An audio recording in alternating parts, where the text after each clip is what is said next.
Hi mga suki, magandang araw po ulit. Welcome back po ulit. Naharap ko na naman ng mag-voice over.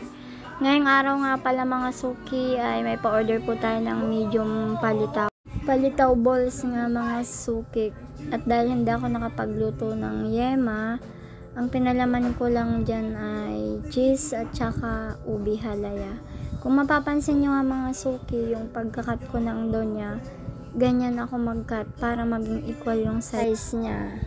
At habang tinatapos ko nga na palamanan yan, meron na akong nakasalang na tubig para pagkatapos ko, sakto kumukulo na. At nagpakayod na rin ako dyan ng nyug para after kong maluto, maikot ko agad sa fresh na nyug.